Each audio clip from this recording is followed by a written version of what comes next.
Welcome to the Taking the Leap podcast, where you can learn how to launch your full-time career in this part-time gig economy.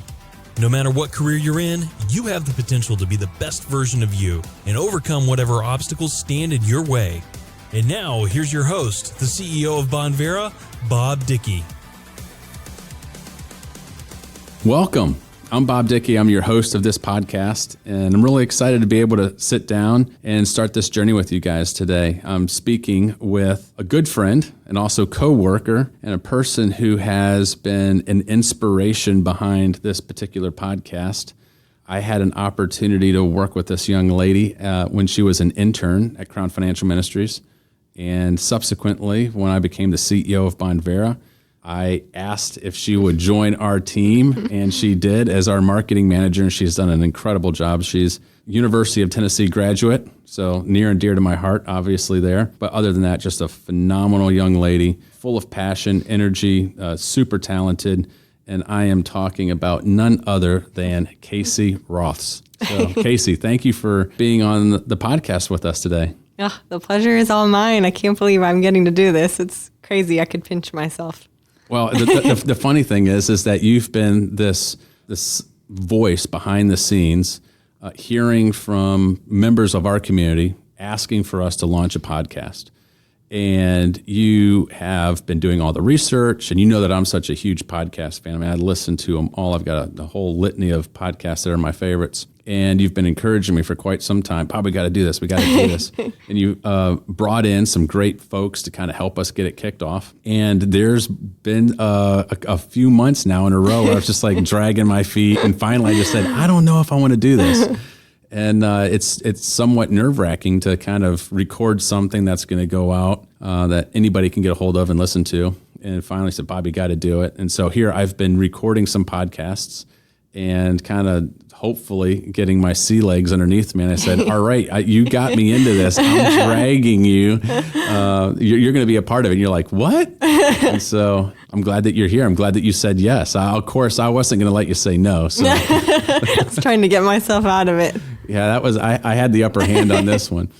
But I think it's a great place for us to start, and just for us to talk about why you're passionate. I mean, you're obviously very passionate about this. I think not only is it just a great platform for us to be able to reach our audience and our community, and to be able to interview a lot of really cool thought leaders and people who are doing great things within business, within nonprofits, within the corporate world, within the private sector. I love learning from people who are doing great and seeing what makes them tick, seeing the things that motivate, inspire them, learn from their challenges and mistakes. But that's always, motivational for me. And I know that you've been, very passionate about this kind of from day one when you heard about the possibility of us doing this. Why is that? I thought you'd be such a phenomenal podcast host. You can't turn it back on me. Come on, no, don't. That's not it. I knew the show would be such a unique perspective that isn't out there currently, especially about the part-time gig economy, the side hustles, and especially with so many of our thought leaders, their unique perspectives on business and leadership and how to serve others. It's really unique. I knew it would be a really powerful tool for our people, but even just for others. So often I'm listening to these episodes and I'm thinking, man, my sister who's in college right now trying to figure out her career, she would benefit so much from listening to this. One of the things that I've kind of seen on some of the other podcasts I listen to, it seems like it's always, some successful CEO, business leader, thought leader, and a lot of them have a similar career path. And one of the things that I'm hoping that we're able to do is shine the light on, in this new economy, there are so many different career paths that a person can take to have success. I think the options are limitless today.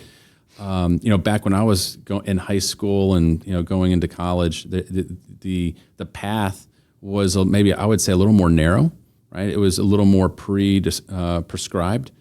And today, it's just like, America's always been a land of opportunity. Don't get me wrong, but I just feel like the opportunity that we have today in today's economy for people to be entrepreneurs and to start their own journey and There's so many diverse people with different backgrounds that are doing it and doing it very well. And I want to have a whole host of those types of folks coming on and just sharing their story and telling us what they've learned. Do you find, I mean, so you're a University of Tennessee graduate as well as I am. But I mean, you've recently graduated. As you came up through the business program there and interfacing with young millennials, what do you feel are the challenges or the things that are at the forefront of their minds as they're graduating from college? I mean, I feel like you've got your finger on the pulse of that younger generation a little better than I do. And that's one thing I really appreciate about you is I'm always learning from you. I'm trying to, I'm seeking counsel and guidance from you in terms of how, what are the young people thinking about? What's motivating them, and what's maybe fears and insecurities that they may have as they enter their career?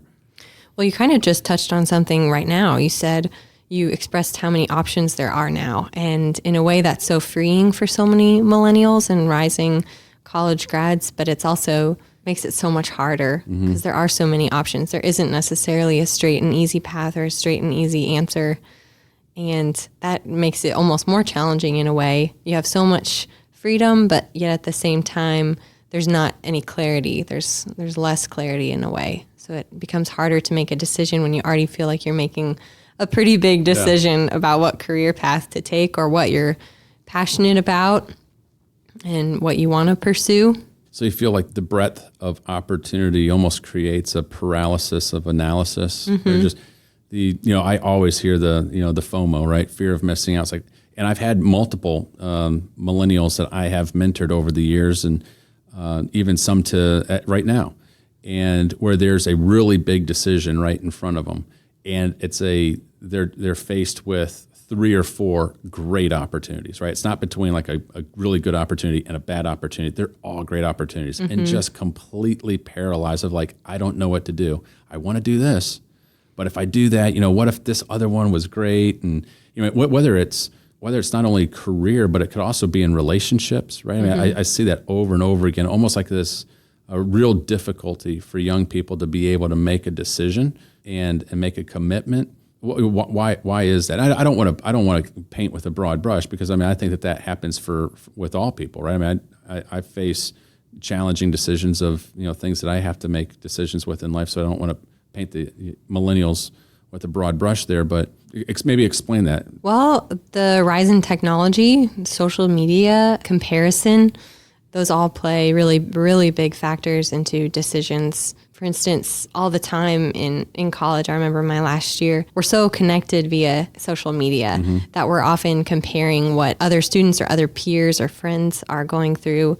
And we want, maybe a similar level of achievement or a similar level of reputation or credibility or success.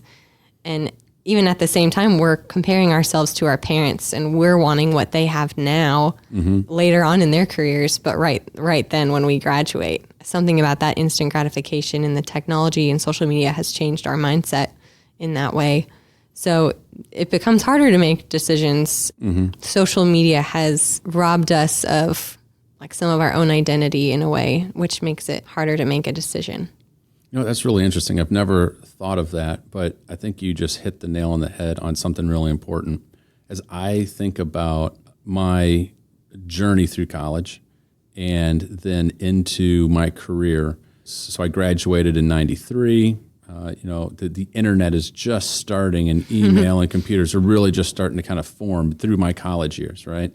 And the big tech boom was happening right as I was graduating. But we didn't have any of the social media, right? So I didn't have any of that social or peer pressure of everything that was going on with all my other peer group. The only way for me to know is if I sat down and asked somebody, hey, what are you doing? What's your experience like? What's your life like? And then you had more of a human connection to that person too. It wasn't this digital fakeness with someone else.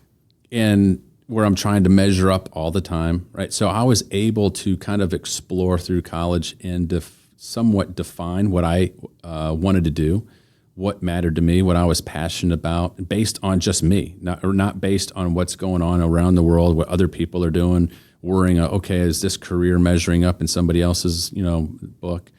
And the same thing, it allowed me to also be in my career and just have like my own career path for the probably the early part of my career without that social comparison.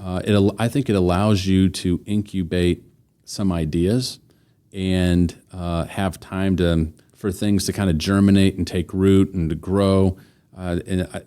As I see it now, you've lived your life through college, and your first part of your career is completely different than mine because of that comparison and the social media and everything that's happening. So I can totally see how that could be something that people struggle with. It's so cool that time you had to make up your own career path for yourself using your own voice, how freeing that must have been.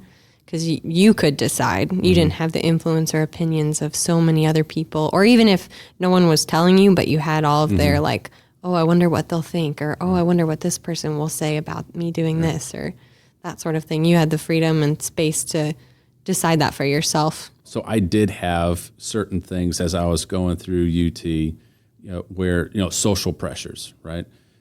So I was Air Force ROTC while I was in college. And so one of the things that you had to do was on one day of the week, you wore your Air Force ROTC uniform around campus, right? And I'd wear it to all my classes, right? That was just that you had to do that. And this was right as I was about getting ready to graduate. So here I'm a college kid. I'm ROTC. I remember walking to class one day, and I walked past a group of students, and this one guy just leaned over. Remember, we're talking University of Tennessee. We're talking the South. We're talking patriotic country down here, right? And a guy on the sidewalk just leaned over and spit on me and said, "Baby." Really? Oh yeah. He just a big water spit. Poof, spit on me and said, "Baby killer." And I was just completely stunned because I had never experienced anything like that. And I literally so I looked at him, just kind of wiped it off, and just walked away, right? And just kept on walking to class. I was just a little bit stunned. I'm like, what? I may have had a couple words with the guy. I won't go into all those details. But so there were times like that. And I had another person that said, "Oh, Bob, you don't want to join the military, right? You want to do this." But that's one or two negative incidents early in my career where someone was trying to speak, into my career path. And I was so resolute on what I wanted to do and why I wanted to serve and why I was passionate about it. I didn't let it bother me. But I can imagine that young people today, like in social media, let's say someone's deciding to take a career path that might be a little bit out of the norm, whether taking a gap years become kind of prevalent and kind of normal, but maybe they're choosing a different path in life, and the social pressures that they've got to be feeling 24/7 on all forms of social media. What are you doing? What do you mean you're not doing X, Y, and Z? What do you mean you're not going and trying to get X, Y, Z degree? You're in that constant echo chamber. I had it a couple of times, but I was able to just walk away and be done with it, be on with my life. So I can't imagine what that must be like for a young person.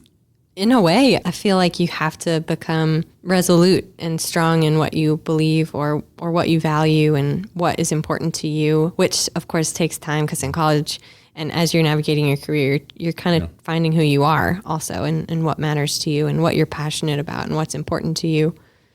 But you do, and so it almost makes you more tenacious and more bold in a way because you've had to fight off the influence and opinions of others. Yeah, so it's interesting you say that. I was thinking maybe your internal compass, right, in terms of your passion to go after whatever it is that you're going after, today's generation might even be stronger than it was in the past because you're having to chart a course, especially I'm talking about folks who are maybe charting a course that is outside of the status quo, different from the norm, who are being bombarded by those types of social pressures.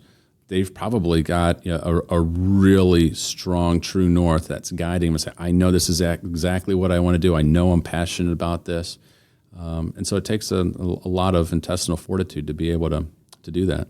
Bob, now, might I ask, if you were in my shoes today as a millennial, is there anything you would have done differently in your career or have made a different decision? Well, yeah, certainly. I mean, I don't know anybody who's lived life who can look in the rearview mirror and say, I made 100% the right decisions. I've never made a mistake. I wouldn't ask for a do-over. There's a whole host of things, right, that I would ask for a do-over on in some respects, right? In other respects, I mean, I think about some of the biggest challenges that I navigated, and I take a look at where I'm at today, and I think it was through those challenges that made me who I am. Mm-hmm. Those scars, those wounds, whatever you might want to call them, have made me who I am, and enable me, I think, to be the leader that I am, the husband that I am, the father that I am. So you don't want to lose that. Those are great and valuable lessons that I cherish, even though some of them are painful. Mm-hmm. There's a whole host of things that I would probably take a look at. I mean, I know you're a huge education advocate. I know do you ever wish you'd gone back in time and read more books at my age, like younger in your career? That is a great question. Let me share with you. When I was in college, it's my undergrad, right? So when I got my master's degree, it was a little bit different because I was really hyper-focused on my master's program. I had to be because I was doing an engineering program and I didn't have an engineering background. So I had to really take a bunch of prerequisites that I didn't have. And so I felt very laser-focused at that moment in time. But in my undergrad, I was juggling so many different things, right? So I was captain of the track and cross country team. I was an Air Force ROTC. I'm a college student. I got married halfway through college. Oh, wow. Yeah. So yeah, between it's pretty busy, extremely busy, and had a child in college. Oh, wow. So juggling an awful lot. And so I feel like probably I look back and I see someone today, like my daughter, right? My daughter's at the University of Tennessee, and she's a student, and she's in a sorority, but just a student at UT, and just loving the educational experience and just throwing herself into it. And I feel like there's aspects of my college experience where I didn't really get to experience all the academics that I wish I could have. Mm. I did well. The person I am today, I would have lived in the library, right? Loved it. I loved it. Right? I love books. I love reading. I love studying. That definitely was not my passion when I was 18 years old. Right? You had a lot of other stuff going on. So, some pretty big, important stuff that impacted the rest of your career too. Yeah. But that's one thing that I wish I would have had that time. I think people who have the opportunity to spend 4 years, if they're going to go to college, and I'm not saying that everybody has to. There's a lot of successful people that we'll be interviewing on this show have never gone to college and have had incredible success. So college is not for everybody, and today with the costs of college, I can make a good argument that it's probably not the path for a lot of folks. That there's other opportunities and way to have a very successful and fruitful career without taking on lots of student loan debt and things like that. But for those people who are pursuing a career where a college degree is required, I would just encourage you. You have 4 years, right, and relish that time, not for the freedom it gives you in terms of, this is going to sound like some old, dad talk. The encouragement would be relish that time in terms of just letting your mind grow and soak up every single opportunity to learn, to get in, discussions with your professors, to have, weekend get-togethers with, the staff, and there's all sorts of opportunity to just soak up all of that knowledge. I wish I would have done more of that when I was in my undergrad. Bob, I know that your first job, you went right out of college into the military. What was your first job like in the military, and what did you learn? Oh, wow, it's a great question. Learned quite a bit. I mean, I don't think you're ever really fully prepared for your first job. And I know that no matter what industry or career field you start in early in life, I mean, the learning curve is going to be huge. I would say that in the military, that's no exception. And so my first day on the job, here's what I learned. It is a leadership cauldron, right? The military is known for growing and developing leaders.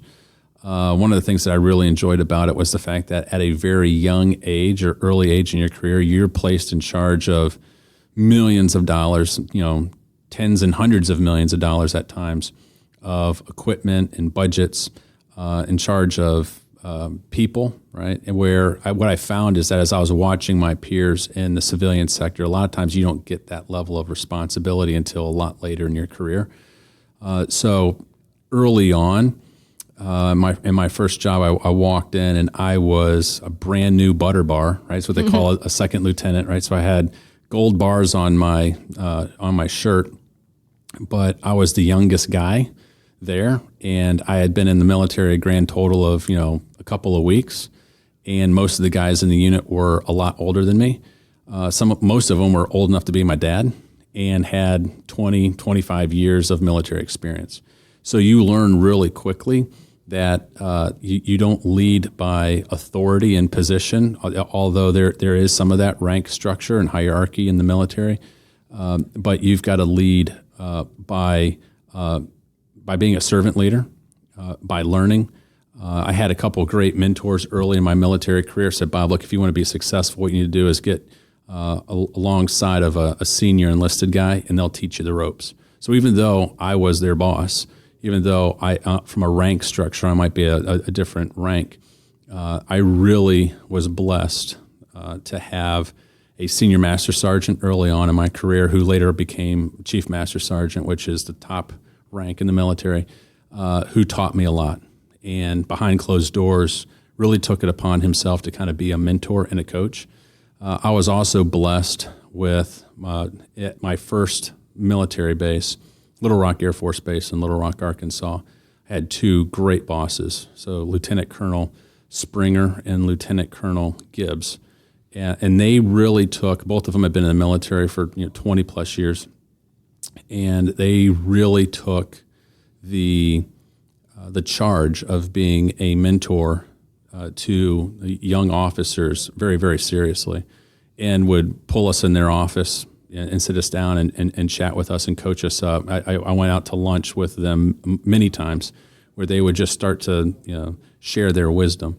So early on, I found the value of, no matter what you do in life, finding somebody who's older and wiser than you and not being afraid to be vulnerable and ask questions and learn. The military puts you in a lot of really interesting situations where you're going to have to learn on the fly. As best prepared that you think you are, one of the old military adages is, the best laid plans never stay intact once the battle begins. Right, once the bullets start flying, you have to learn very quickly how to pivot and iterate and change, adapt on the fly. In the Air Force, we said that the key to air power is flexibility, or flexibility is the key to air power. Something always happens, and you've got to be able to just adapt and overcome. Failure was never an option, so you're always, even today I was chatting with you, right, where we were talking about, hey, there's always going to be an obstacle. There's always going to be something unforeseen that happens, and we've got to figure out how to be flexible and overcome it.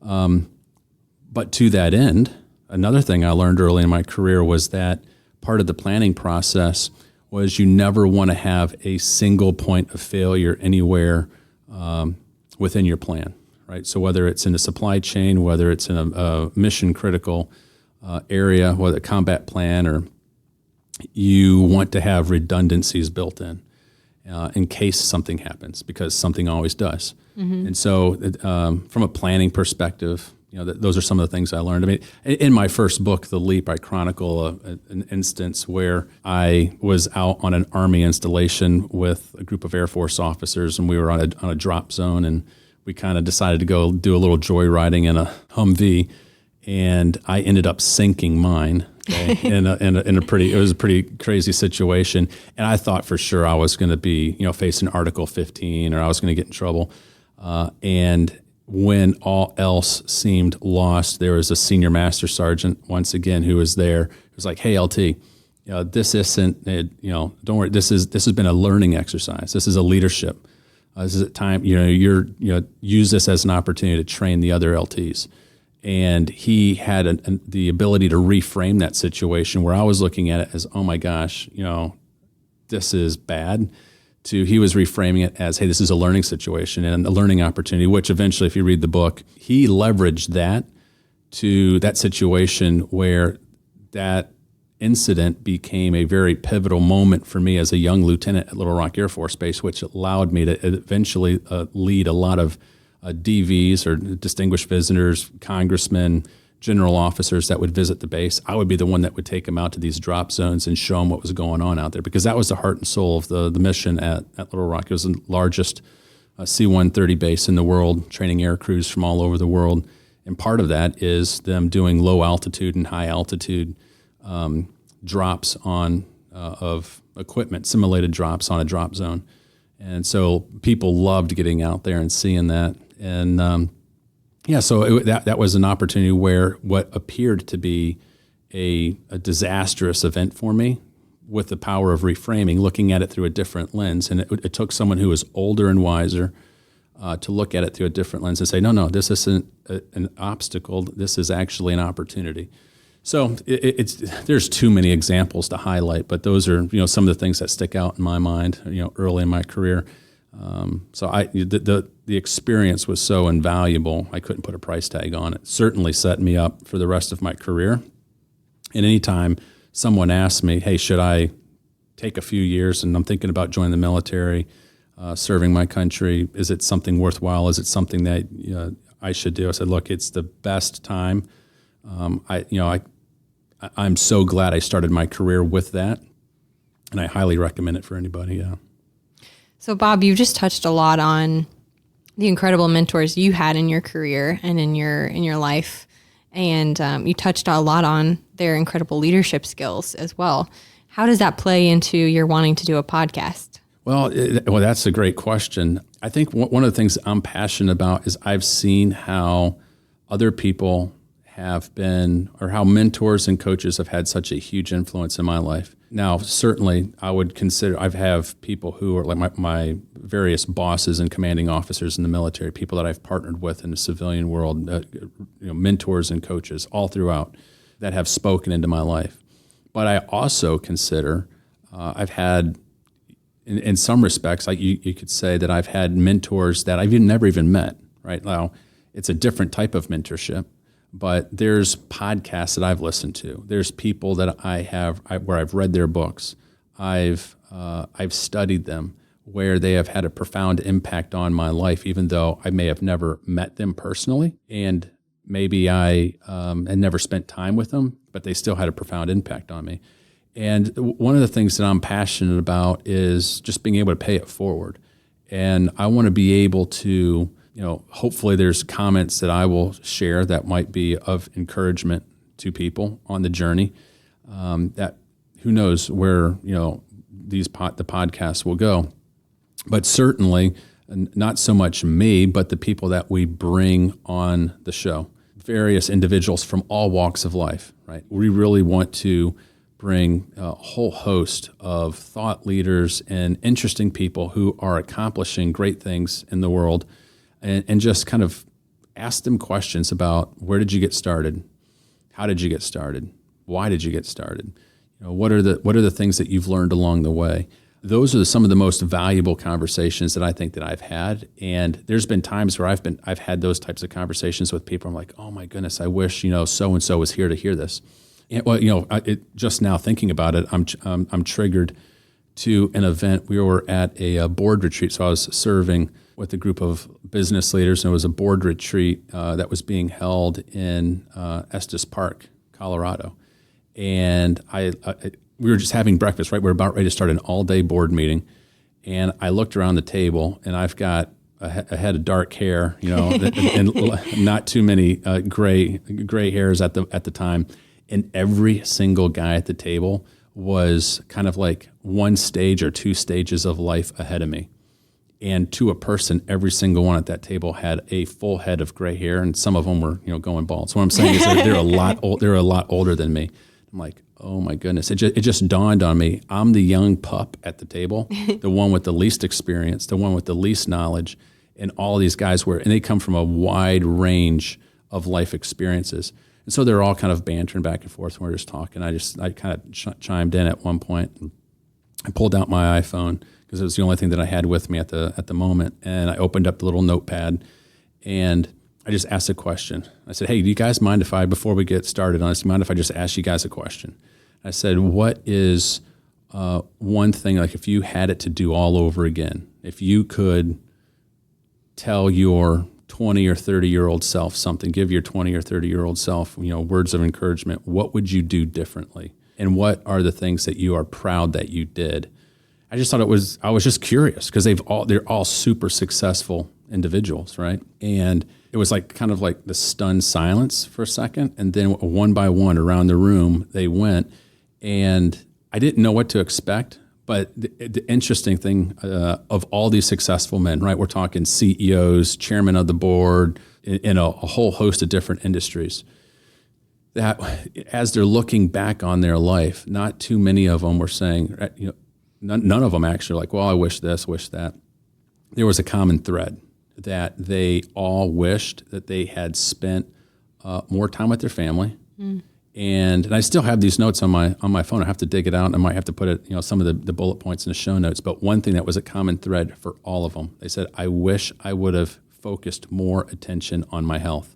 I did not, and I would have never guessed that. Yeah. But they said, I wish I would have spent more or focused more attention on my health when I was younger, because now I'm trying to do this, or I've got this health issue. And if I had really focused on this when I was in my 20s or 30s, I think it would be in a different spot. And that really resonated with me. I mean, I instantly, when I got home, I told my wife, I was like, I want to make sure that I felt like I've been, a pretty healthy guy, but I use that as a triggering moment in my life to double down on. It's like, I want to make sure I'm exercising. I want to make sure I'm, eating right and living right, doing these things, because these are successful guys that I admire. They're ahead of me. I aspire to be like them. And if they're saying that they wish they would have spent more time health-wise, then that, I want to learn from that. And so for me, I want to be able to ask. So imagine that we bring in, different thought leaders from a wide walk of life, and we're able to ask those exact same questions. And if nobody else learns from it, if this is a podcast of one and it's just me that's listening to it, I can't wait to ask some of these questions of the people that we've got lined up to be on the podcast, because I want to know for me. I want to know. So I'm doing this a little bit selfishly, so that I can learn. But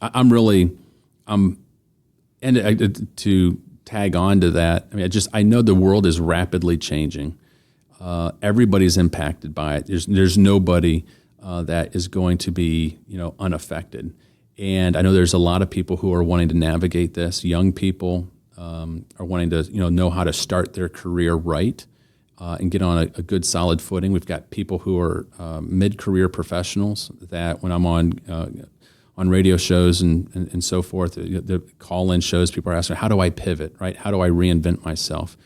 I know I'm in a dying sector. I need to make the leap. I need to go do something different. How can I do that? I'm 40 years old. I'm married. I've got a couple of kids. It just feels like I've got these anchors in life that it's going to be hard for me to reinvent myself or do something different. Can I really take that risk? And the answer is yes, you can. You've got to be very careful. You've got to be intentional. But with wise counsel, I've seen all sorts of people do it and be wildly successful. And I want to be able to help those folks. And then you've got folks that are later stage of life, right? That they're retiring and they thought they were going to be able to kind of ride off in the sunset in retirement, and they're not quite prepared. And they realize they're going to have an encore career. And how do they do that? What are the options available for them? How do they navigate a working retirement or an entrepreneurial retirement? So if you don't have answers to difficult questions in life, life can be extremely stressful. And a lot of times you don't want to do trial and error on your own life, right? Like you don't want to be if you've got like a massive wound, you don't want to be practicing surgery on yourself for the very first time. You want and that's where having a wise counselor, a coach, a mentor, someone alongside you, be like, no, I got this. I'll help you. I've done this, right? So I'm hoping that the podcast is able to provide really important information for people on that entrepreneurial journey. Folks who are wanting to take the leap. Maybe they've taken the leap and they need help. Maybe they're on the verge of taking the leap and they just need some encouragement. But the podcast I want it to be specifically designed for that sweet spot. It's so interesting. It sounds like that board meeting learnings inspired other learnings from each board member whenever they thought or shared of something that they recently learned. It inspired and reminded someone else of something they recently learned and wanted to share. It catches a flame like fire. It's so interesting. So really this podcast really hopefully is that. It catches a flame of learnings and inspirations to share with others, which you're igniting that flame. So that's pretty cool. Yeah, well, I'm excited about it. Now, I'm excited to continue learning on my journey. And I had a conversation today with some folks where I was just sharing that, when you have life experiences or you have knowledge and you don't leverage it, you don't pass it on, it's such a waste. And of all the people that I've chatted with that have been successful in life, that have done, amazing things, they really enjoy sharing it and helping the next generation, helping people, that are coming up behind them. And so I think that already we've recorded a couple of podcasts with some of these leaders, and you can just sense it, the energy, the excitement for them to be able to share and to talk, even talking about some of their failures, right? It's like, here's what I learned. And, one gentleman said, I've got some failures, but I don't know if I would want to go back and change anything, because this is what makes me who I am today, right? So I think it's going to be a lot of fun. I think it's going to be educational. And our job, Casey, me and you, our job, along with the team that's going to help produce this, is for us to just continue to find great people who want to share their story, and for us to just ask the right questions and to tease out all this knowledge that can be impactful for somebody's life. So Casey, as a young millennial navigating this new, ever-changing global economy, there's been a lot written about millennials in the workplace, what millennials are doing, what they're not doing, what they aspire to do. I want to understand a little more of the mindset of what motivates millennials. What are you guys looking for when you are looking to invest your life, whether it's in a job or to be an entrepreneur? You're going to make a living.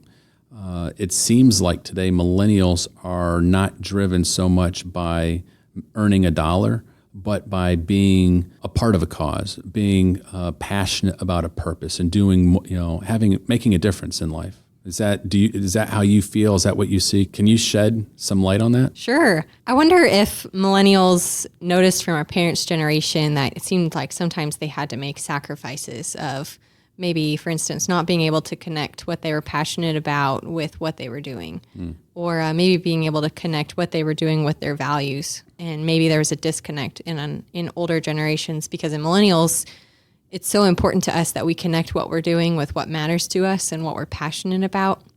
We want more. We want to do something we love and enjoy, but also that resonates deeply with what we believe in and what we value, what we find important.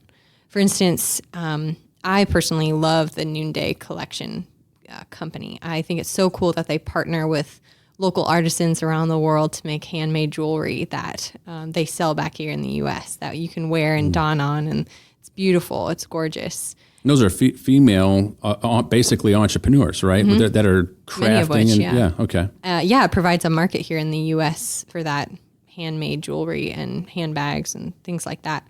It even is really similar, for instance, to our Cutano line. Our Cutano line is a moringa superfood line that Bonvera exclusively sells. And it's because we partner with farmers, many of whom are female entrepreneurs in Africa, that grow this moringa, and that because they grow it, they're able to really rewrite their lives and rewrite their stories. First off, they learn how to grow sustainable crops through sustainable agriculture practices. And with those crops, they even generate a surplus, and they can sell that surplus for extra money for food or for their family. Send their kids to school. Yeah, it provides more opportunities for them. We partner with I Was Hungry, and a lot of staff from I Was Hungry and even from our organization have visited Zimbabwe, and they talk a lot about how it changes many of these women's lives because their husbands aren't working or aren't providing for their families. So really, it's rewriting their life. It's even rewriting generations to come with those women's children. So it's just incredible. And even similar to that too, we have a Thrive Farmers coffee line that I think is really unique and really resonates with millennials as well, because we're growing coffee that provides for farmers in parts of Latin America that they get 3.5 times more profit than they would selling to other markets because of Thrive's sharing model. It provides for a lot of their basic health needs, so they can have good and clean teeth, good and strong and healthy bones and nourished bodies, and allows opportunities for the farmers too to continue making their product exceptional.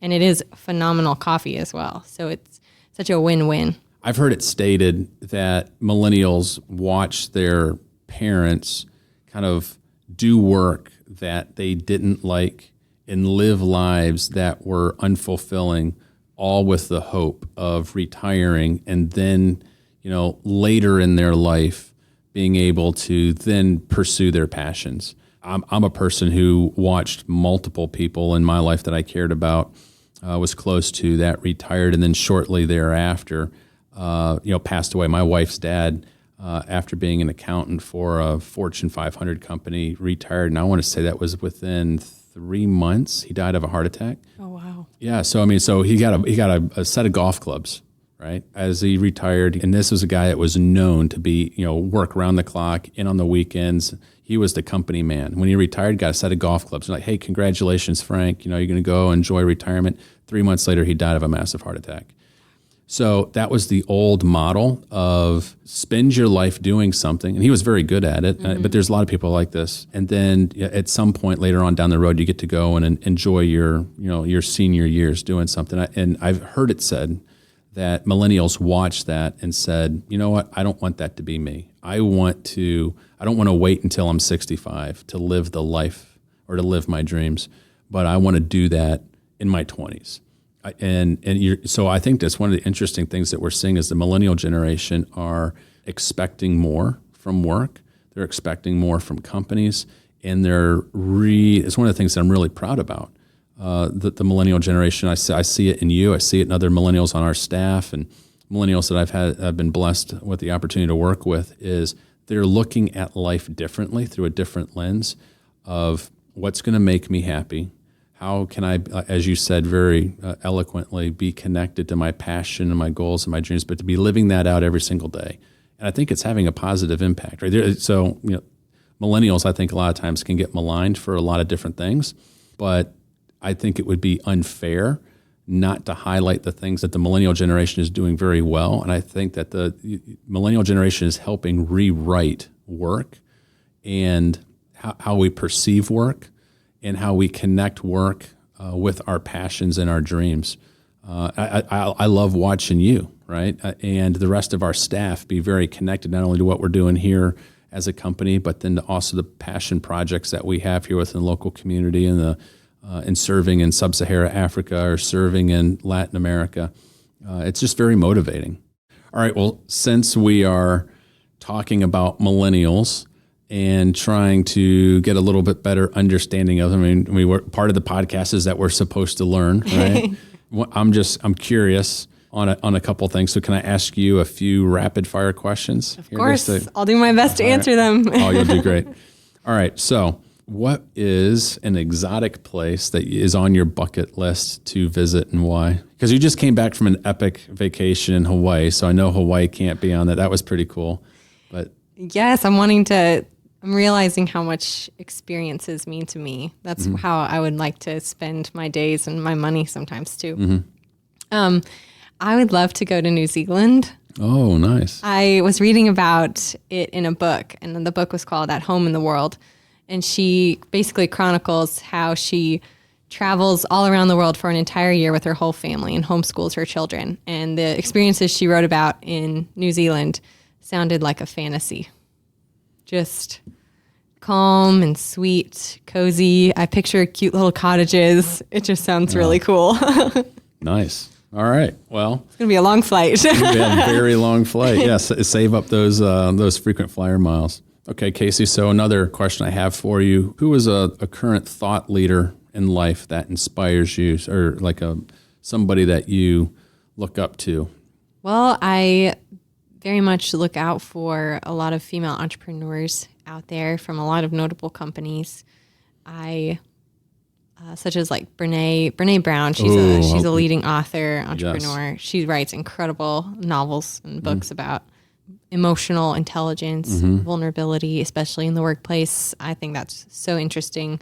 I love to hear her perspective on that and how I can incorporate it into what I do and how I'm navigating my career as I start out. Other entrepreneurs too that are kind of in that space. Sarah Blakely, the founder of Spanx. Have you ever done any reading on her? I've heard about her, but I haven't read about her. That's a good one. Okay. She's got a really incredible story about how she started this company, and she was doing something else at the time and kind of had a side hustle. And I mean, she's a self-made billionaire. Yeah.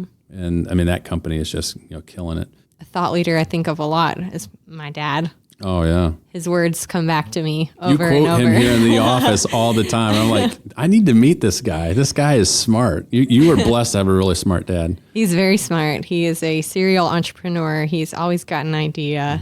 He's just a jack of all trades. Ask him about investments and he knows. Ask him about how to fix a car and he knows. Ask him how to cook something. He might is not as good at that, but he's just very knowledgeable. I go to him a lot for business wisdom, for just how to conduct myself in a professional workplace, how to handle situations with poise and grace, and how to navigate maybe conflict sometimes too. He's just very knowledgeable. He's had a lot of experience and expertise in those areas, and I find that really valuable. Wow. Well, you've been super blessed. I know that there's been multiple times I've been in a staff meeting and you've said, here's a quote that my dad always says. I'm like, man, that guy is smart. When it sticks with you, you know you've done a good job. For sure. Well, you can tell your dad. I've been tweeting some of his quotes. So, it sounds like you've got some great mentors, coaches, people that you look up to in life that have helped you. What are some of the books, maybe a book or two that you're reading currently, or maybe one of your favorite books that's really impacted you in life? There is one that I just recently finished, and it's called Windows of the Soul. And it's just about how to look through life and look through the windows and stop and take a moment to pause and look at the window that's in your life. And faith is really important to me. So to look through that window of faith and to see what opportunity it presents, what I can learn from it, what God might be speaking to me through it. And just to pause and be still in those moments, especially when our lives are so busy. It's been very just a good book to remind me to be still. In the book, actually, it talks about how to be a still axis. And the axis amidst a globe is actually what gives stability to the globe so that the globe can keep spinning. But the axis is what gives it stability. And I just loved that. It's just stuck with me so much. And that's been a book I've just loved. Another one I recently read was Counterfeit Gods, and kind of just thinking about the idols you have in your life and how they're impacting the way you think, the way you spend your money, the way you interact in your workplace. Are you after power? Are you after success? Are you after greed and money? What are your motives in and through those things? And are your motives right? Are they wrong? Just to think through those things. And that's been really powerful, especially as I'm just starting my job. I'm just having regular income start pouring into my life. And so how am I going to handle that?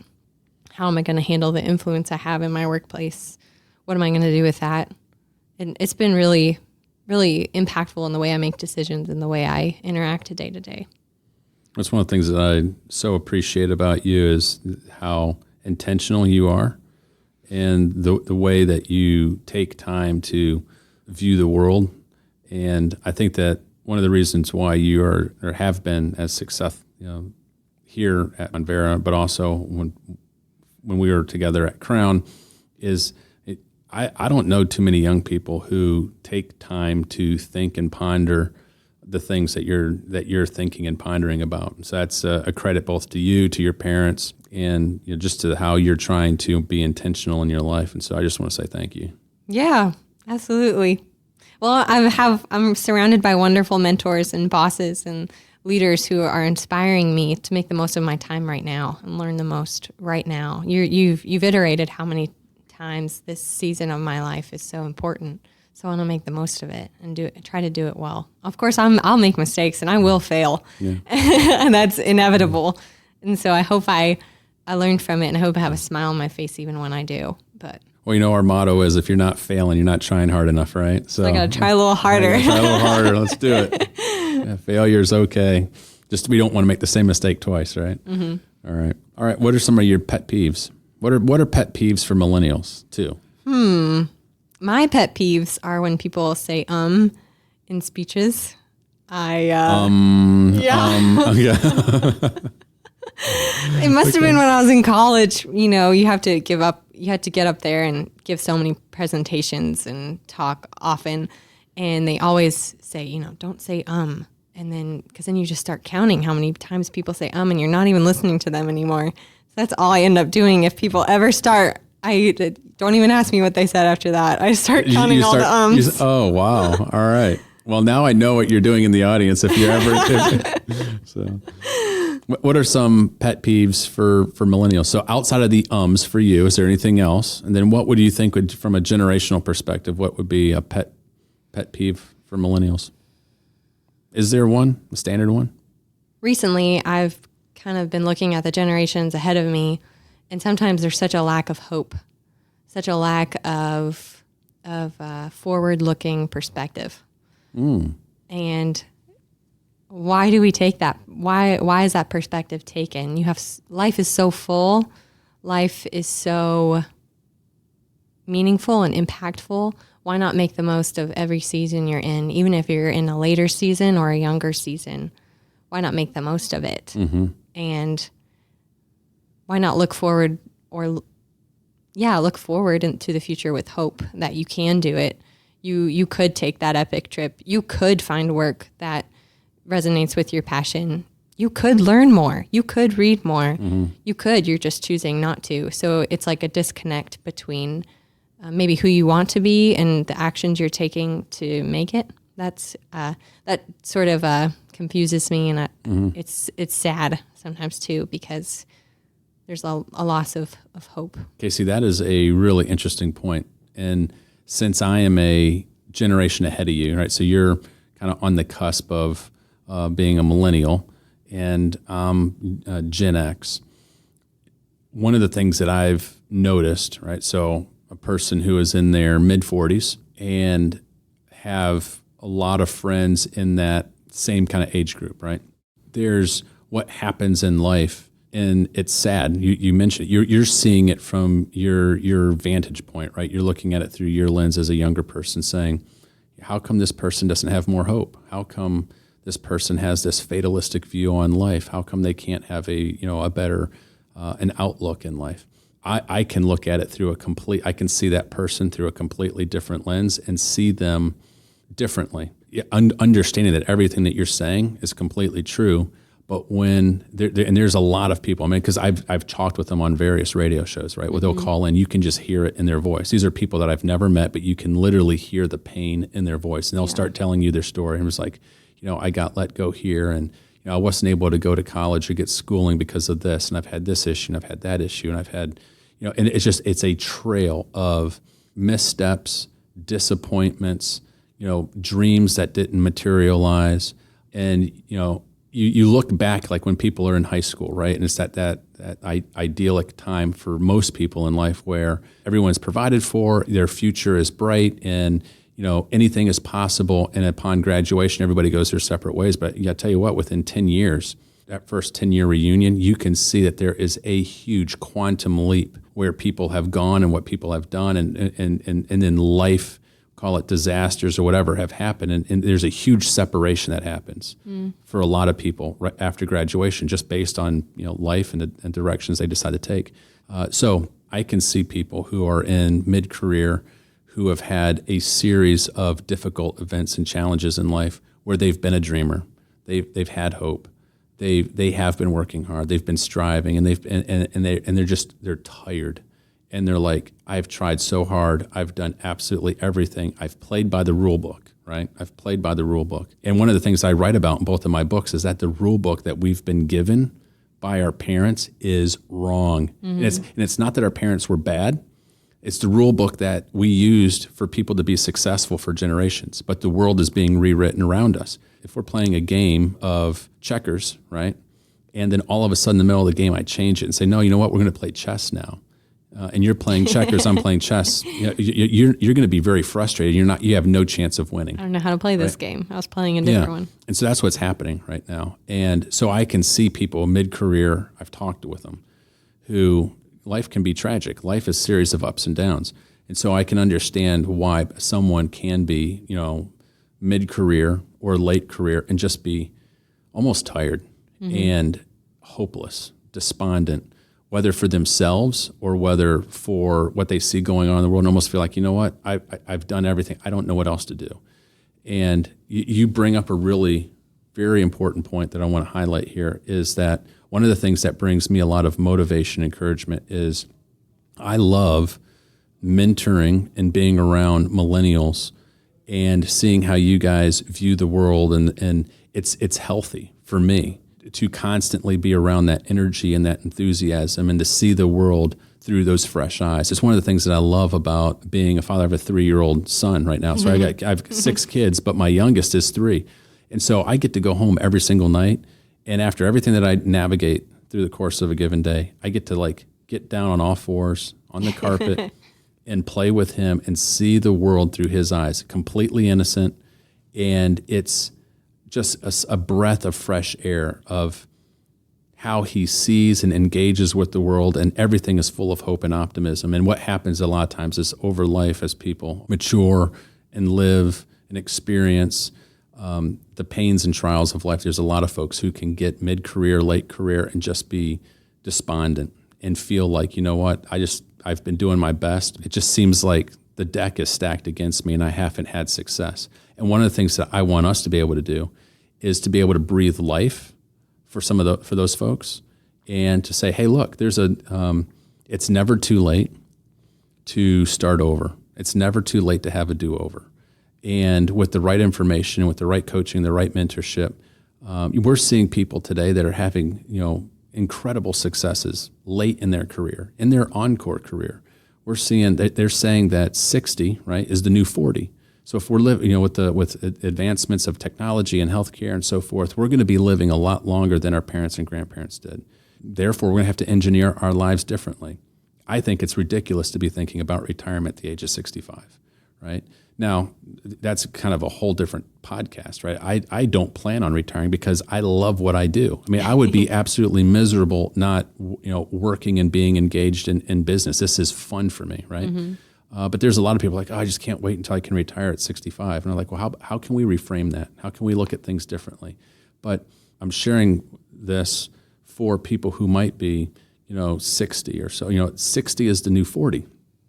We're going to be living longer. We can pivot and completely recreate our life. We can re-engineer our life, do something radically different, and have success. So, one of the things that we'll talk about in a later episode is this idea where we have to have success early, and somehow if we don't have success early in our we're not super successful in high school or college or right out in our early part of our career, that somehow the world has passed us by and we're never going to be able to achieve it. There's actually some books, very prominent authors that are being written and released right now that chronicle and highlight that for the vast majority of human history, the greatest achievements, the greatest discoveries have all come from people who have been later stage in life, who have life experiences, who have some battle scars. Right now we're living in this world where we're celebrating all these millennials, young people who are starting companies in their dorm rooms in college and they're becoming, billionaires overnight. It's not indicative of how the world has worked from the dawn of civilization. That's something that's happened just recently, but that for those people who maybe feel like the world, passed them by and have lost hope, don't lose hope. So for me, I think it's important to be engaged, with young people. It brings energy and excitement in my life to be able to coach and mentor and be able to see the world through a different set of lenses and perspectives. And I certainly hope that we are, through this podcast, able to encourage those people, as you very accurately described it, that there's a segment of society that it feels can feel hopeless at times, and there's nothing more powerful than hope, and we want to be able to provide it. And I don't mean that in any negative way. It's just an observation, a learning point for us as millennials. Also, to look to the generation to learn and hopefully navigate it. I didn't take it as negative. I took it as truth. I mean, that's you see it and experience it around you. It's truth. And what I'm just highlighting is that I see it too, but I also, having lived life with some of those people, can understand why. Now, look, there's some people in life that are just fatalistic from day one, right? There's people who have learned how to be a professional victim, and I cannot stand that. I think we live in a time of abundance. We live in a time of opportunity. We live in a time where we can dictate and engineer our lives like no other generation has ever been able to do. This is such an exciting time to live. There's so much opportunity. There's so much good to be done. But there are people in society that have just become professional victims, and they just know how to constantly put on a pity party and be like, well, I'm just going to be lazy, not do anything, and just whine and complain about everything. I'm just like, I don't have time for you. I'm not going to try it. This podcast is not for that person, right? This podcast is for people who take responsibility and be like, hey, I want to lean into this, right? I'm excited about what's happening. I want to get better.